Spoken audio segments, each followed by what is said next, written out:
So what we're going to do is we're going to set up our player now, which is going to get them moving and jazzing and bebopping and doing all that stuff. So what we're going to do is we're going to go ahead and locate the player model, which is going to be located in Models folder, and we're going to expand that, and we're going to look in the Characters folder, and we should see a player. Whoa, I don't know your sweet little keyboard commands here. How do we zoom in? Oh, sorry. So Control and... Control, that was the wrong key. There we go, player, should be right there. And so what we're going to do is we're going to go ahead and drag that either into the scene or into the hierarchy view. So just click and drag and drop, and there he is. And there he is, looking pretty swaglicious. And so obviously if we just click and drag him into the scene, he might go wherever, so we need to place him at a specific spot. So we're going to ensure that the position is at 0, 0, 0. If it is, then you're golden. If it's not, go ahead and set it to 0, 0, 0. By typing 0, 0, 0, or again, we have this cog or gear icon, and you can just click reset or reset position, which will put it where we want it to be on the origin. Now, we need specific things to interact with the player in a very special way. And so we want to ensure that we've properly tagged our player so certain things will know when they've come in contact with the player. To do that, we have this tag dropdown here in the inspector, and currently says untagged. And what we're going to do is we are going to click that dropdown, and we are going to select player, thus tagging our player as the player so that the player will behave appropriately when they're playing, right? All right, fantastic. So to reiterate, what we've done is we have located the player model in the correct folder, dragged the model into the scene of the hierarchy, and ensured that it was at the origin, and then we have tagged it as the player in the drop-down in the inspector. Cool. All right, so now what we need to do is we're going to go ahead and create an animation controller for our player, which is going to allow us to have all of the neat little animation effects of moving and turning and doing all that stuff. And I'm still zoomed in here.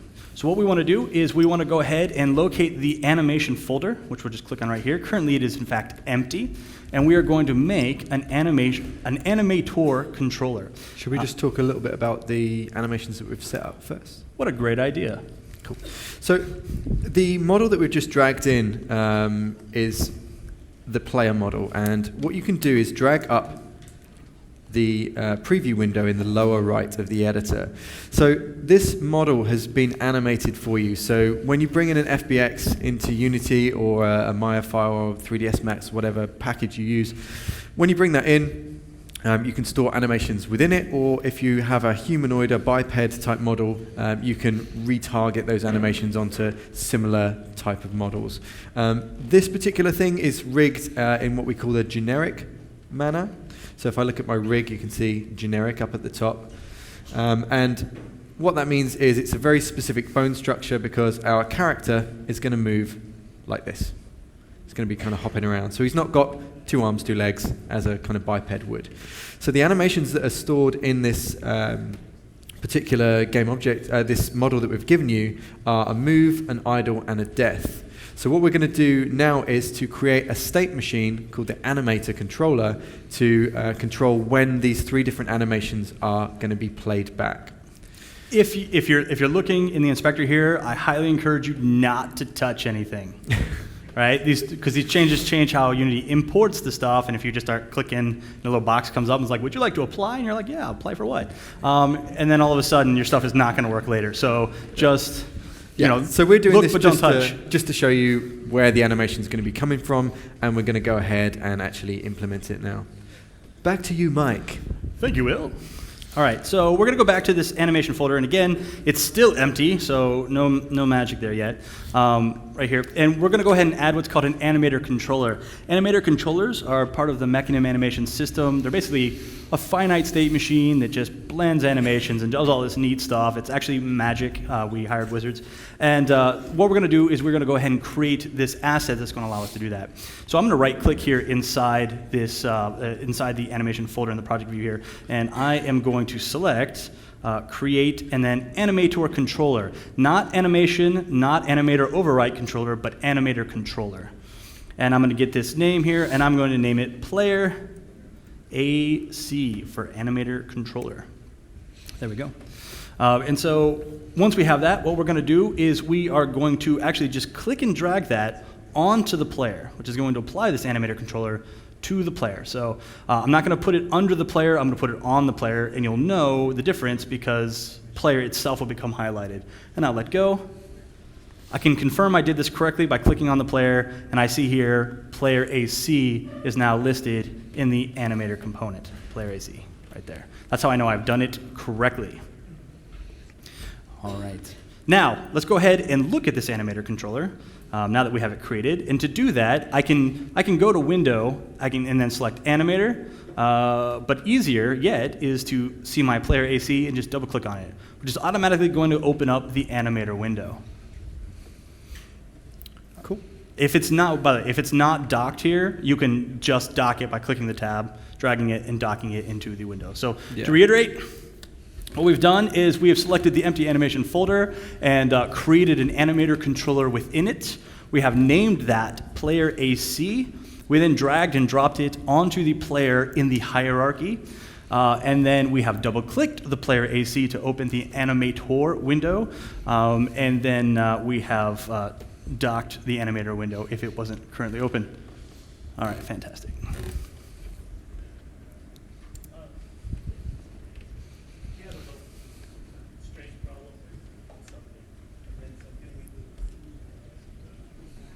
What's going on? Yeah. He should be able to help you get caught up. Yeah, There we go. All right. So as we were looking at earlier, when Will clicked on the player FBX model, and we looked in the inspector and we saw all those animations and stuff that was baked into those settings, those actually create assets that we're able to use. So if I go back to the models characters folder right here, and again, look at my player.fbx, if I were to expand that, I would actually see the assets that make up this imported model. And so I'm going to go ahead and click this arrow here. And what I see is I see these three animations, death, idle, and move, right? So not only were the animations imported as part of the model, but we actually have them as assets that we can utilize.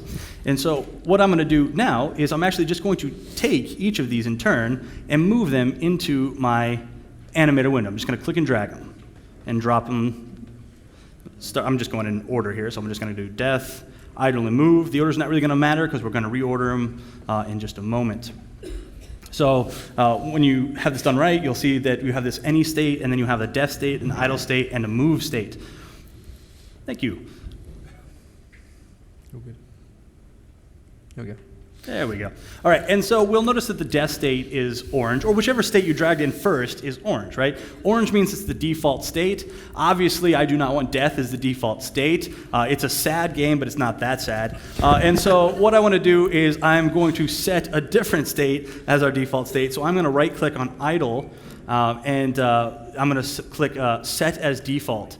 And so that will then turn orange. And I can reorder just by clicking and dragging and moving things around. If you just happen to be very particular about how things look, you can start building yourself some geometric structures if you really feel like it, whatever. Doesn't really matter, but you can have some fun with it. But anyway, so now we have idle as the default state. And so what we need to do is we need to tell the animator when we want to transition from one state to another state, right? So we've got these three states. We've got idle, we've got move, and we've got death. And they're self-contained animations. They can just play and all that stuff. But the logic of when we go from one to the next isn't currently in here, right? So what we need to do is we need to create something called a parameter, which is basically going to control when something happens, when something changes state. And we access those parameters right here with this little parameters button. It's very cleverly named. And we have this little plus icon right there. And what we want to do is we want to create a parameter. So the first parameter we're going to create, when we click this, we're going to see we have some options. We can create a float as in a floating point number, int as an integer, bool as in boolean, or trigger. We want to create a boolean, so bool, and we're going to call this is walking. It's very important that you spell it right, like I just did not. There we go, is walking, and then enter. It has to be capital I, lowercase s, capital W, walking. all right? It's important that it's spelled right because we have scripts that you're going to use that reference it by name. So if you name it something else, like Skeletor, when the time comes, it's not going to work. You'll just have to open up, yeah, good journey. You're going to have to open up your code and actually change it, which you really don't want to do. So we have this is walking, which is a Boolean, which means it could be either true or false, and that true or false will dictate whether he is walking. I'm going to create another one now. So again, I'm going to click this little plus icon, and I'm going to select this time a trigger. And a trigger is like a Boolean. It can have a state true or false. But unlike a Boolean, the moment we set it to true, it sets it back to false, right? Which is useful when I just want to like trigger something to happen one time, and then it resets itself, right? So we're going to select a trigger here. And this trigger is going to be called, you ready for this? Die. We listened to a lot of heavy metal while making this. And so die is a trigger that's going to be triggered when the player actually dies. Okay, so to reiterate what we've done, we've expanded the player model in the models characters folder. We've dragged the idle, move, and death animations to the empty space in the animator window to create those states. We have right-clicked the idle state and set it as default. If it was not already default, it should have turned bright orange. We created a bool parameter named isWalking, capital I, capital W, and then we created a trigger parameter named die, capital D. All right. All right, so now what we want to do is, so we have these parameters, which is, great, but now we need to tell Mechanim in the animator specifically how to use those parameters. We need to set up some logic to move us from one to the next. Oh, you're reordering my stuff. I'm reordering it wrong as well. Fine, no, hey, we'll just do it your way.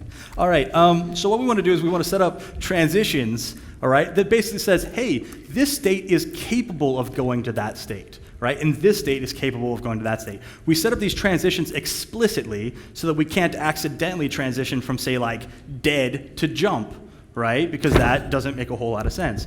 So what we want to do is we want to create these transitions, which basically are one-way bridges that define logically how we go from one state to another. So what I'm going to do is I'm going to right-click on idle, and I'm going to select Make Transition.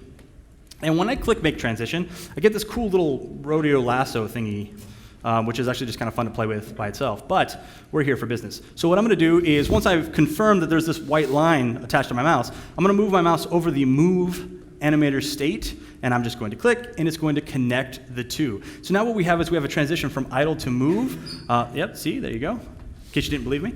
And so this is basically saying that we can go from idle to move. All right, so what I'm going to do now is in order to actually dictate when that happens, I have to click on the transition. So I'm going to get real close here. Too close. Too close. There we go. And I'm going to click, and you're going to see it turn blue. All right, and so now I have selected the transition between the two. And once I've done that, over in the inspector view, we get the properties of this transition.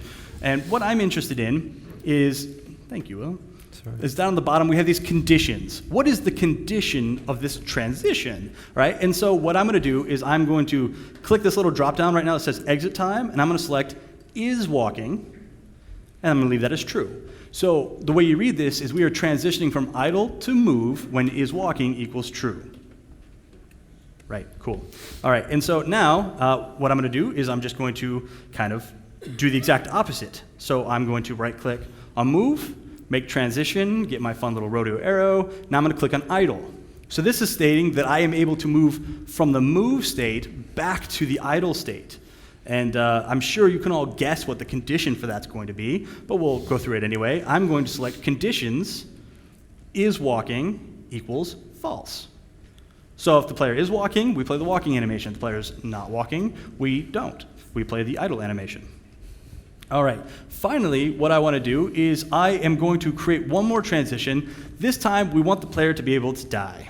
And so to do that, we're not going to transition from idle or move or death because we can theoretically die in any state, depending on whichever animation is currently going on. So we are going to use the any state, all right? And by that, I mean the actual green any state. I don't mean you're going to transition from just any state you want, all right? So the one that actually says any state. And so I'm going to right-click on that, and I only have one option, and that's make transition. And I'm going to transition from any state to death. So no matter what state you're currently in. If you die, you die. I'm going to select that transition. You'll see it turn blue. And I'm going to set my condition to be die. Now, since it's a trigger, I don't need to specify true, false, value, or anything like that. It's just if die gets triggered, we immediately switch into the death animation. All right, so to reiterate what we've done here, we right-clicked on idle, and we made a transition to move. We selected that transition, which turned it blue, and then we set the condition for the transition from, or to, is walking equals true. We then created a transition from move back to idle, the condition for that being is walking equals false. Finally, we made a transition from the any state to death, and we set the condition to the trigger die. Cool.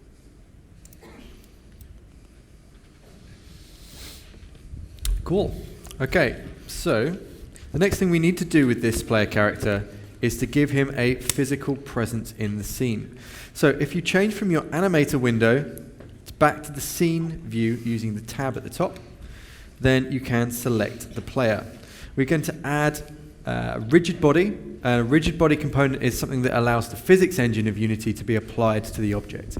So we are going to click Add Component and choose Physics and Rigid Body. It's important that you don't select physics 2D, rigid body 2D. We're doing 3D physics, so just physics. Cool. So then what we're going to do, because we don't want this to kind of slow down over time, we're going to set the drag and angular drag to infinity. So you can do this actually by just typing INF in the drag box and hitting return. If you've done it correctly, you'll see a capitalized infinity. We do want to use gravity. We want to keep the player firmly grounded, despite this being a dream sequence. And we do want to use constraints. So basically, we're going to use constraints to ensure that the player character doesn't fall forward or fall over any different direction. And we also want to freeze the Y position so that he doesn't sink through the floor or jump up or anything like that. So in freeze position, we're going to choose the Y coordinate and freeze rotation X and Z or Z. You'll have to expand constraints if it's not currently expanded. Yeah, sorry. You need to expand constraints. If you can't see those properties, you should see them at the bottom. So that's the basic setup for our rigid body. Just to reiterate those settings, we have... That's not the right slide at all. No? What? That was the right slide. It was. Yeah. That's the capsule collider. Okay. We just had the Oh yeah, trigger I on the did wrong one extra slide. step My last bad. slide. Okay, so we've added a rigid body, we've set the angular drag and the drag to infinity, and in the constraints we freeze the Y position so you can't move up or down, and we freeze the X and Z rotations. Cool.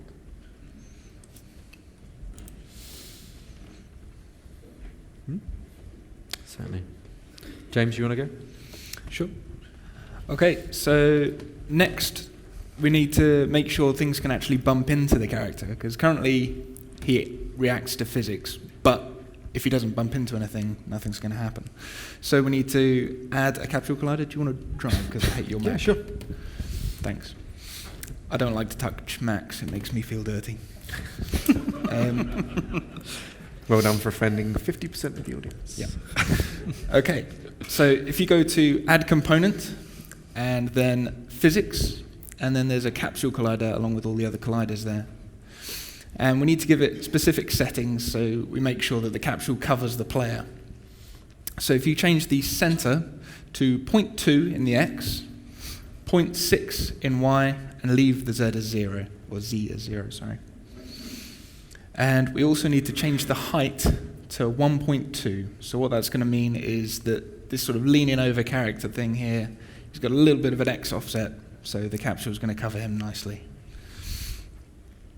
So once you've done it, it should look like that. So to reiterate, center 0.2, Y 0.6, height of 1.2. Cool.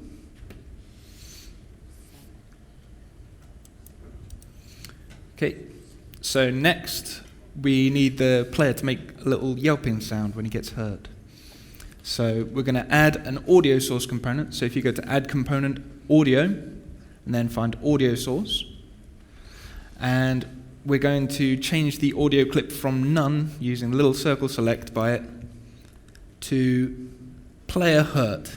So when it opens the context sensitive menu, you can see player hurt there. One thing about the selection window is that you can double click to close it at the same time. If you want to assign something, you can open up the circle select, double click will also close the window. One other thing I'm going to quickly do, because we've got these settings done, is I'm going to close the rigid body or collapse it up using the arrow next to it, just so that we can see the ones below it. And what other settings do we not want there? So we do not want the player to make a yelp sound on awake. So we're going to uncheck play on awake. So you'll know that if you haven't unchecked that, when you start the game, it'll go, oh. Yeah. If it does that, go back to this and uncheck play on awake. Yeah. That was good. It's going to be weird. James actually did all the audio vocals for this. It's not true. Okay, so let's reiterate that point. We've added an audio source, and we've selected player hurt. We don't want it to go when it starts, and so we've unchecked play on awake. And we need to do the next couple of steps because I forgot that we were going to do them. Cool. James, over to you. Okay, just before we move on, if any of you remember the tower defense game, I did voice that one. Yeah, well done. Okay. Plug. Right, so we're going to find the player movement script, and that's in the scripts player folder. So if you look in the project panel, you find scripts, expand that, and then click on player. You'll see on the right-hand side the different player scripts that we've got. And we've got an empty class called player movement, and we're going to go through making that now. So let's just talk a little bit about the scripting we're going to be doing today. So we didn't want you guys to have to write every single script. So we're going to talk a little bit about scripting and reintroduce some of the topics whilst we write this first simple script. Some of the other scripts are pre-written for you, and we're going to be allowing you to kind of enable and disable bits of those using commented out parts of them. We'll talk you through as we do that. But yeah, last year we did quite a lot of scripting, and some people fell behind a little bit, and it kind of slowed the day down. So with this, we're doing a little bit of scripting up front, but not a whole lot of it throughout the day. But as James said, this first script we've created for you, and it's empty, and it's ready to go. We're going to be teaching you in C#. All of our examples these days are in C#, and it's the language we recommend most out of the two that we support outright, which is obviously UnityScript and C#. 9 out of 10 dentists actually approve of C#. They do? Over JavaScript, Okay. yeah. So if you like dentists, that's a good useful fact. So at this stage, we're going to ask you to save your scene. We're going to ask you to assign the script. Would make more sense, wouldn't it? Yeah. Okay, so you can assign a script a number of different ways. So a script is just a component like any other component. But what we're going to do is we're going to drag and drop for this one. So I'm going to grab my player movement script, I'm going to drag it up and drop it onto the player game object. When that's done, you should see that it appears as a component at the bottom of the list. Then, and only then, you can save your scene. Be sure to save your scene before we go on to this next part too, because we're on a beta software. So we've added our audio source, as I mentioned, and we've located player movement, an empty script, applied it to the player game object, and we're now going to go ahead and write that script. And James is going to explain what you're going to write and how to write it, and I'm going to press the keys on the keyboard. Okay. So first of all, double-click it for opening, and you should get mono-develop to come up. So there's a number of different ways to open a script. You can either double-click the icon in the project panel. You can click open with it selected at the top of the inspector, or one final way is to, when it's applied as a component, you can actually click the cog icon and choose edit script. If you give it a moment, it's going to open up the script editor for Unity, which is mono develop. Much loved scripting editor, mono develop. Okay. So all of this is going to be done within the class. So you notice there's a pair of braces. Mike, correct my American? Curly braces or brackets. Okay. Curly braces or brackets. Okay. So what we're going to start off by doing is making some variables that we can adjust throughout the course of the class. So we're always going to start off with our public ones at the top, and then underneath with private ones. So we'll start off with a public float called speed, which is obviously going to control how fast the player is. I'm going to give it a default value of 6. So the F on the end there is just saying that this is a floating point variable. One second here, real quick, too. Also, MonoDevelop has this really enthusiastic way of replacing whatever it is you wrote with what it wants to write. So just be sure, as you're typing and moving on, that you actually check to make sure it didn't replace what you wrote with something else. Obviously typos happen and stuff like that. But later, someone's going to go, I wrote exactly what you wrote, and mine's not working. And we'll help you, but everyone here knows you didn't write exactly what we wrote, or else it would have worked. Yeah. So the point is that if it tries to autocomplete, it comes up with a thing that it suggests. You can press escape if you don't want that, and you can just carry on typing. Cool. Okay, so now we move on to the private variables. So there's an example. It did it just then. So I'm going ahead and type vector3 because vector2 is the first thing it suggests.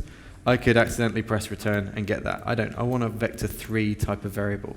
So these variables we're declaring the type of them first. If you're familiar with JavaScript, you'll remember that it does it the other way around. So in C#, we say the type of variable first and then the name.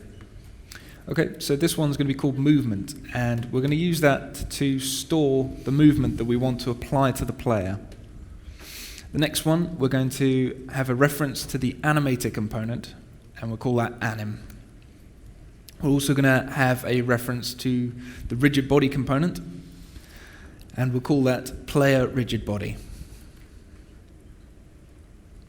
So those of you that are familiar with Unity will know that you don't need to grab a reference to the rigid body. You can automatically get it through scripts anyway.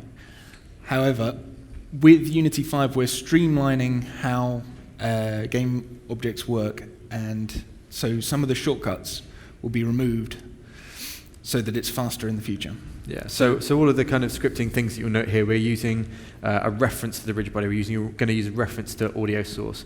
So we're just basically teaching you in the way that's kind of future-proof for when 5's ready.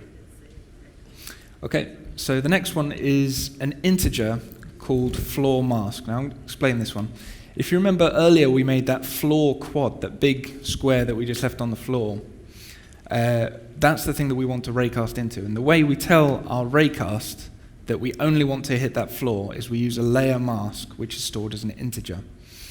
And that's what our floor mask integer is going to be there. Real quick here. So some of you will save your script, which good idea, right? But you're going to get a different line endings warning at the top, right? Whether you're using a Mac or PC, just hit convert. It's going to say, hey, different line endings, convert.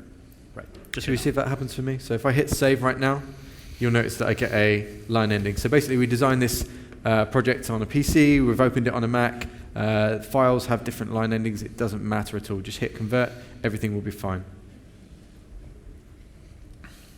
Okay, so the last private variable that we're going to make is a float called cam ray length.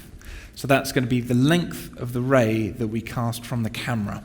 And we're going to give that a value of 100. Okay? Cool. So let's run through those again. We have a public float called speed. We have a vector3 called movement. So vector3 being a three-directional variable that can store x, y, and z.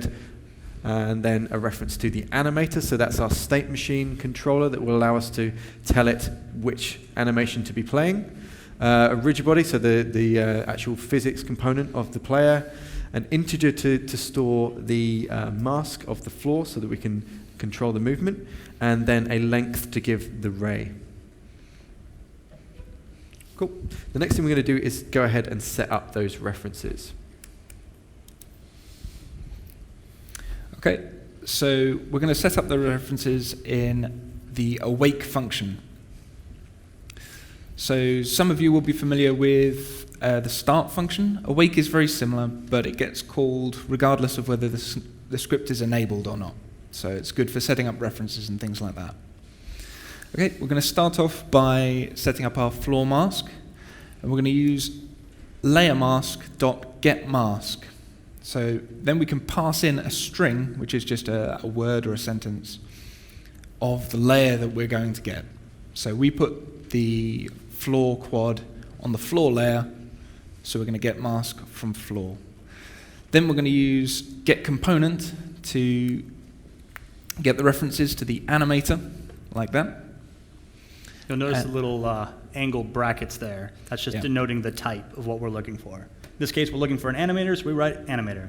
If we were looking for a rigid body, we'd write rigid body, and so on and so forth. So, like we are, Right get now. component rigid body here. And that's all we need to do to set up the references.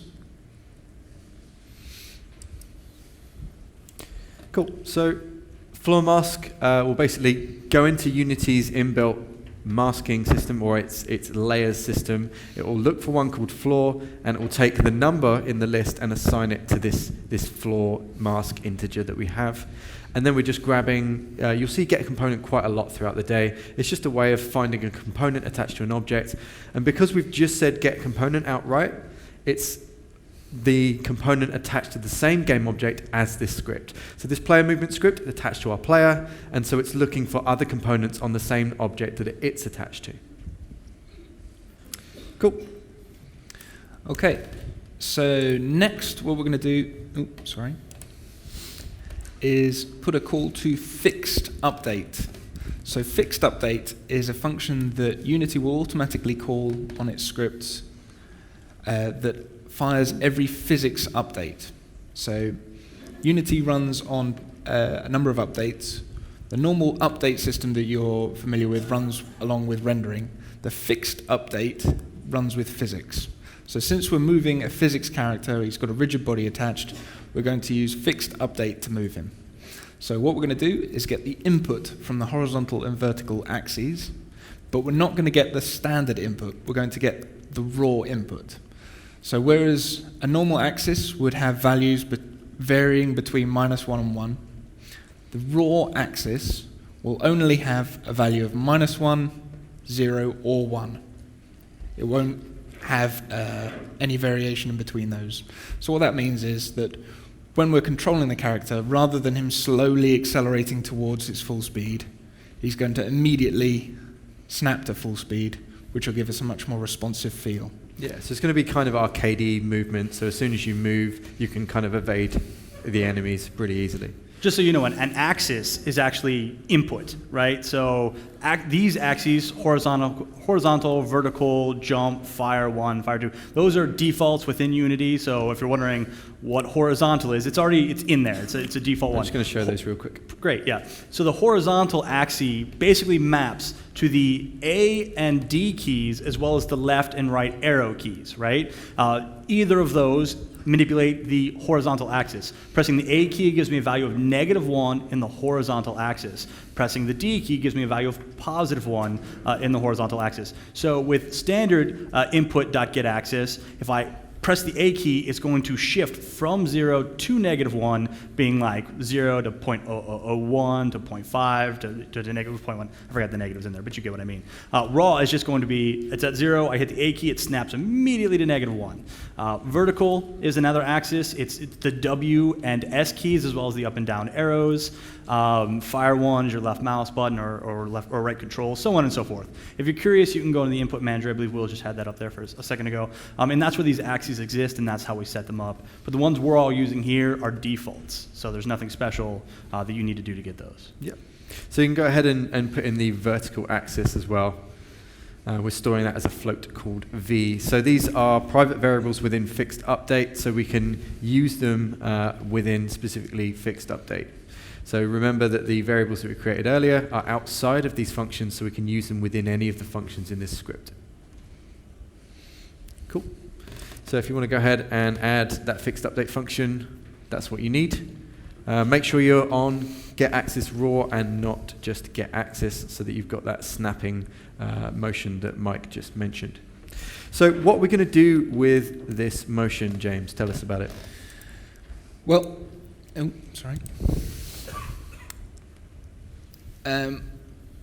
Nothing yet. Fixed update and awake are automatically called by Unity. They're mono behavior functions.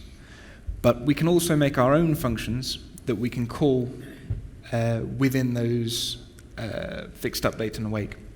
So what we're going to do now is create a move function that we can call in fixed update later to move our character. So we're basically going to split up the actual operations of this player movement script into movement, turning, and animation. We're going to put them into separate functions to keep them all modular. Okay, so if you make a move function, it's going to have two parameters, a float called h and a float called v, and unsurprisingly, those are going to be the input that we will pass into this function when we call it. So the first thing we want to do is we have this movement vector that we stored earlier, and we want to set the value of that. So if you type movement.set, then you get the chance to put each of the x, y, and z components of those. So we're going to use h for its x component. We don't want any vertical components, so we're going to put that as 0. We're going to use an f because it's a floating point, and then v for the z component. So what that means is x and z are flat along the ground. So the horizontal and vertical movement that we give it will translate to lateral movement in the game. So now we've set that, we have a bit of a problem, because if you move just in the z-axis or just in the x-axis, then you've got a value of 1, like a size of 1 for that vector. However, if you use 2, if you use both, then the length of the vector is different. It's 1.4. So we need to change that so that you don't get an advantage by moving diagonally, because that would just be silly. So what we want to do is normalize that. So what that means is it's going to give it a value of 1 regardless of its size. It's going to take the direction that we have, but it's going to make sure that the size is always 1. Effectively make sure the player moves at the same speed regardless of which key combination you use. Yeah. But we don't want it to move at a speed of 1. We want it to move with our speed. So we're going to times that by our speed variable that we stored. Now, also, this is called every fixed update. So we don't want it to move at 6 units per fixed update. How often does fixed update happen, James? 0.02 seconds. So That's 0.02 Yeah. for sorry. people who aren't from Europe. So it would move 6 units every 50th of a second, and we wouldn't see our player ever again. So instead, we're going to change it so that it's per second. And the way we do that is by multiplying by time.delta time. So delta time is the time between each update call. So if you're moving it by that much per 50th of a second, over the course of 50 50th of a second, it's going to move 6 units. Or the speed if you choose to change the value. So finally in this function, the last thing we need to do is actually apply that movement to the player. So we're going to do that using a rigid body function called movePosition. So movePosition moves a rigid body to a position in world space. So we need to move it relative to the position that the character currently is. So we need to add our movement to the player's position, the transform.position plus the movement. So it's going to be his current position plus this input that we've given him to move him slightly further along. We do rigid body move position as opposed to something like a transform.translate so that it still behaves with physics, right? So we're still capping movement, we don't get jitters or teleportation through objects and things like that. So we're using rigid body specifically to move the character. There's a number of ways you can move rigid body. You can use forces as well, but rigid body is very consistent and it will use exactly the vector that we give it. Cool. Next thing we're going to do is look at the turning of the character. So again, we're going to make a new function. This time we're going to call it turning. Don't require any input for this, any parameters I should say, sorry, because the direction the character is facing is based on the mouse input rather than the input that we've already stored. So the first thing we're going to do is create a ray that we cast from the camera into the scene. Let's have a little look at how that actually works first. So if you have a look at this diagram, we have a representation of the camera, the screen, and the level plus the floor quad around the level. So that box that you're looking at there is effectively your level. The floor quad is around that. And the camera, if you think of the camera as something that's looking from where you're looking at the game on the screen forward onto the game level, you can cast a ray, a single sort of invisible line from that point to the floor quad to get a particular position back. And we want to use that because we want the character to turn and face the point of wherever the camera's looking. So when you move the mouse around in the game, he's going to turn around and face that position so that you can turn around and also shoot in a particular direction.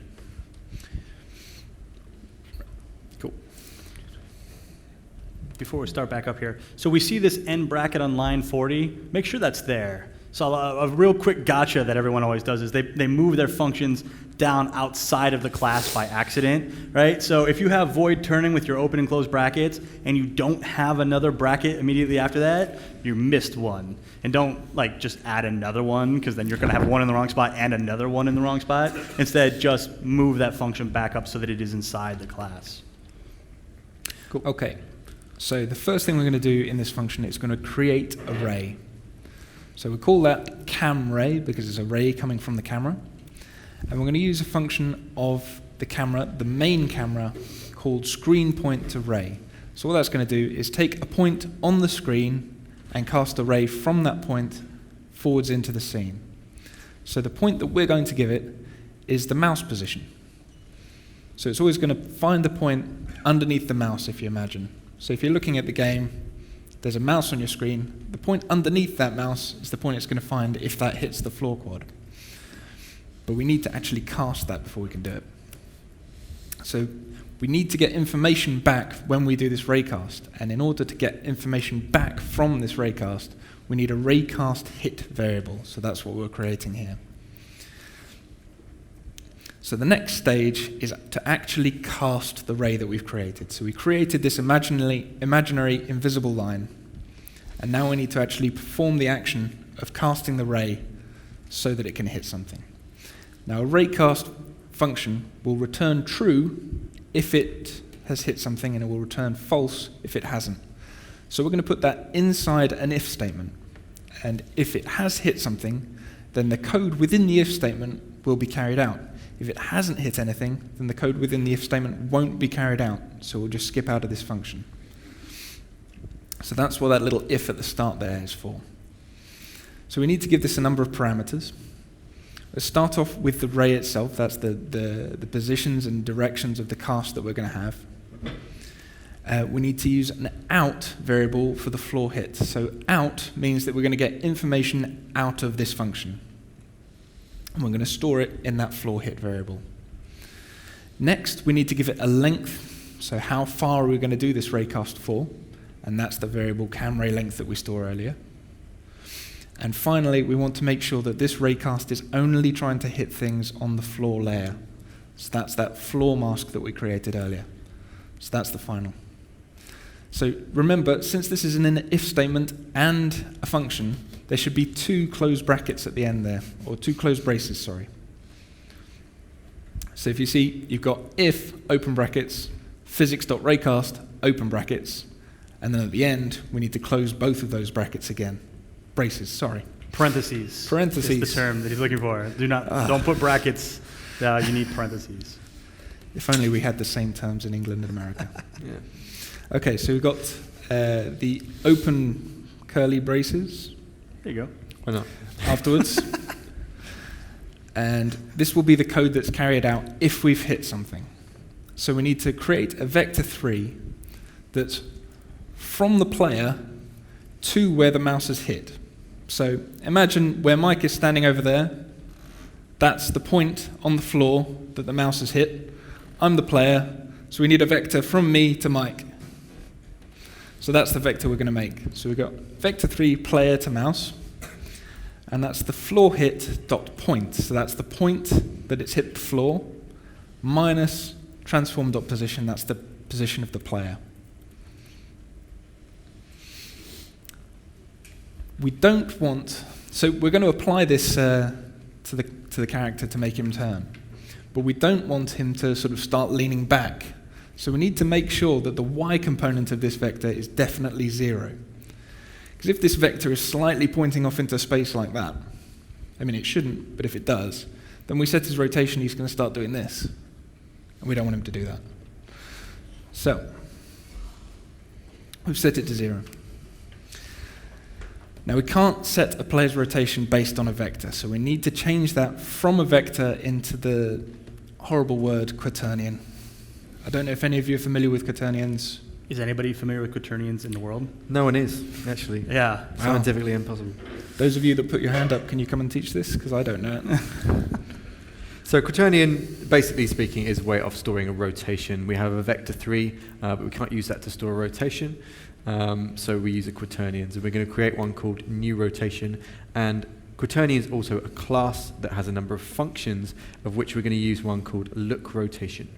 So what look rotation does is, with all the default for characters and cameras and things like that in Unity and in most 3D modeling, is that the z-axis is their forward axis. So when I'm looking forward, this is my z-axis. That's my x, that's my y. So we want to make the player-to-mouse vector the forward vector of the player. So when Mike was standing over there, that's the mouse point, I'm the player. This is my forward vector. We want to make that my forward vector. So we're going to try and create a rotation that changes it to that. So that's all that this function is doing when we give it the player-to-mouse. Then we actually have to apply it. So we're going to address the player rigid body. I'm going to use the move rotation function. And since we don't want to give it an offset, we're trying to give it a completely new rotation. We're just going to assign it like that. We don't need to do transform.rotation plus new rotation. It's just this rotation. Cool.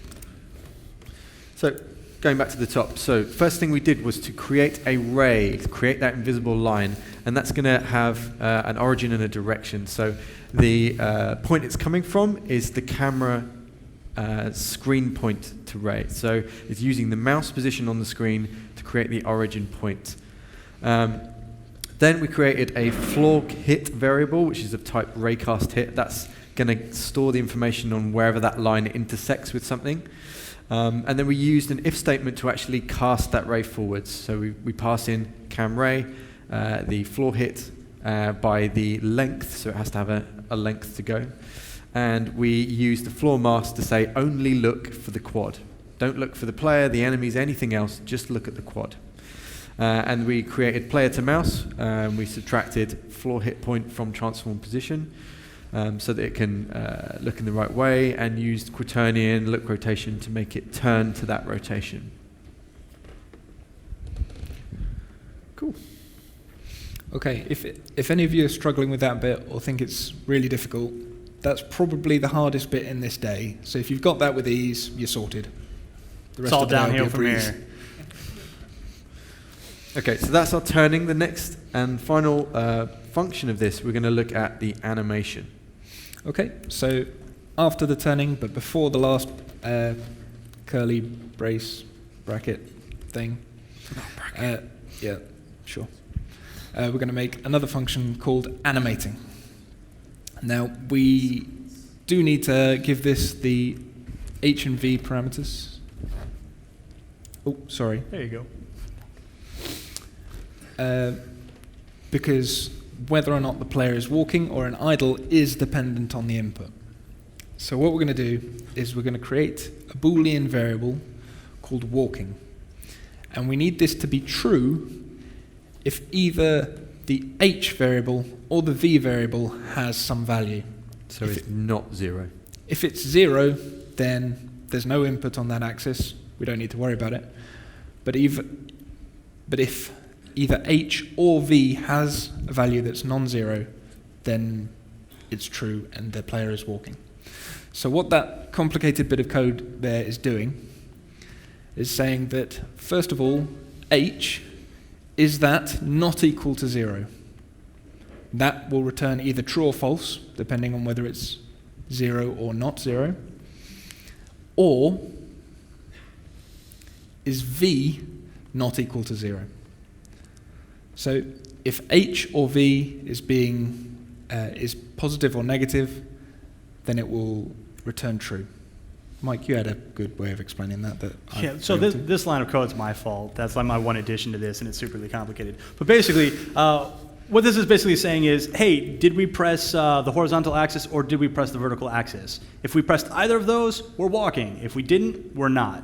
And that's effectively, in a nutshell, what this line of code does. They're very convoluted. I apologize. So the reason that we're doing that is that we want to pass this to our animator component. So remember we made a parameter called isWalking. And the way that we set that is we say anim, so with our reference to the animator component, set bool. So we made a parameter which was of type bool, a boolean, true or false, and it was called isWalking. So first to actually set this, we tell it which one, so the isWalking parameter, and then we give it a value. So we could here write true or false, but we want to use walking, the variable that we just made and explained several times. So if you remember, when we were creating the animator controller, Mike was very clear that it needed to be spelled exactly as he had done so. Very clear. Because that string there, that's what it needs to be. It needs to say, is walking, capital I, lowercase s, capital W. Because those two are intrinsically linked. If one of them does say Skeletor, then the other one needs to say Skeletor as well. Yeah, if you're a rogue and you're like, I don't need to follow directions, I'm my own person, and you named it something else, you need to now put whatever you named it as in there, and we can't tell you what that is. Okay. That was you're doing. Let's hope they didn't. So the very last thing that we need to do in this function, in this class, is we need to put, So we need to put calls to those functions that we've made. Currently, they're just functions sitting there by themselves. We need to make sure that those functions are actually being called and actually being used. Yeah, so just to reiterate, these three functions aren't happening until we tell them to. We haven't actually called them anywhere in the script. They just exist and are waiting to happen. So in fixed update that we created earlier, we already got the input. We stored that. Now, after we've got the input, we now need to call these functions that we've created.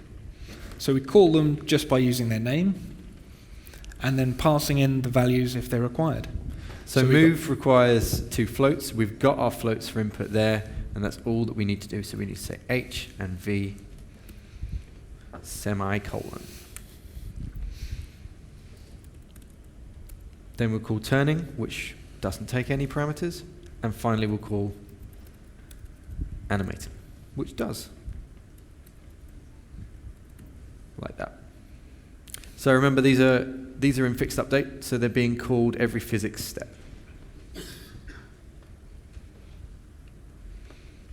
Just one thing to mention about the slides that we're showing. We'll give you a link to download those slides at the end of the day, so that if you want to reuse this project for training or for anything like that, you can do so. It will have all these instructions. We'll save it as a PDF and we'll give it to you so that you can reuse it. Sell them, whatever. Why not? Cool. So that is the end of that script. So what I want you to do now, and this is the test of whether we've done things well or not, is to go to File, Save, and switch back to Unity. So File, Save in MonoDevelop, and then just click back on the Unity editor. If anything's wrong, you'll see an error at the bottom of the screen in red. If you have an error, please raise your hand now.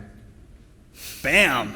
Damn, Sam. Okay, so this side of the room is killing you guys, because I saw like two hands over here. Yeah. Just saying. Yeah. Not to create a divide, but... Should we bring up the script on the screen, just so people can check it, make sure they've got exactly what we've got? Yeah, let's do that.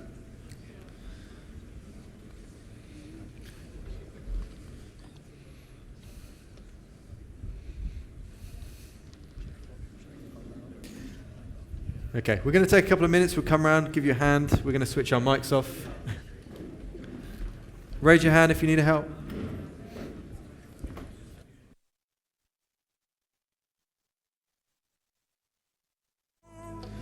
We're just going to mention to you that the next thing that you should see when you have no errors in your script is that when you press play at the top of the editor, you can move your character around with the arrow keys or W, A, S, and D. The animation should function, But the actual movement of the mouse should be a little bit tricky right now because we haven't moved the camera to the right point. So the camera isn't seeing the entirety of the floor quad yet.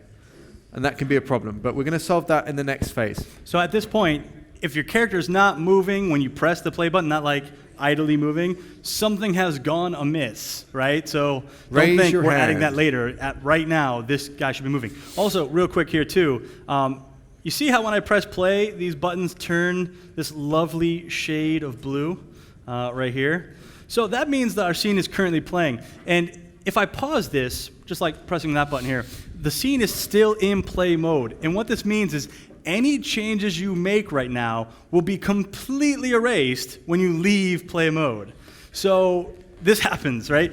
Make sure those buttons are in fact not blue and that you are in fact not playing your scene before moving on and making any changes. Otherwise, you will complete the entire day's work, go to hit the play button, you will unplay, and you will lose your entire day's work, right? So yes, the changes you make while we're in play mode are not saved. So Play mode is just for testing. FYI. Okay, so the actual step that we're on right now is that you should be saving your scene, pressing play at the top, and having a look to see if the animation's working and if the control is working. Don't worry too much about the rotation because that will be a bit weird, but you'll basically be trying to move your mouse over where you can see some floor, and you should be rotating around in some way. We'll just show you very briefly what that should look like. Oh, someone forgot to turn off play on Someone wake. didn't uncheck play on awake. So I think it might be me actually. Maybe not. Is it us? So you should be able to move around. You know, if I move the mouse up away from the floor quad, then it doesn't rotate. As soon as I move it back over there, the raycast kicks back in and I can turn around and run around like this. Any problems with that, please raise your hand. Someone will come and assist you. Otherwise, we're going to get started back up here. Yeah, we'll get started back up. And when you're done testing, again, make sure those buttons are not blue. I cannot stress that enough. If you're colorblind, raise your hand. If you can't tell if it's blue or not, we will assist you. But just basically, those buttons should not be pressed or else you're going to lose whatever else you do next. Okay, so we're at the end of phase 2. Phase 3 will be just very quickly setting up the camera, and we're going to have a quick look at the script that will make that camera work. I like the flavor text. Pwned. Thanks very much.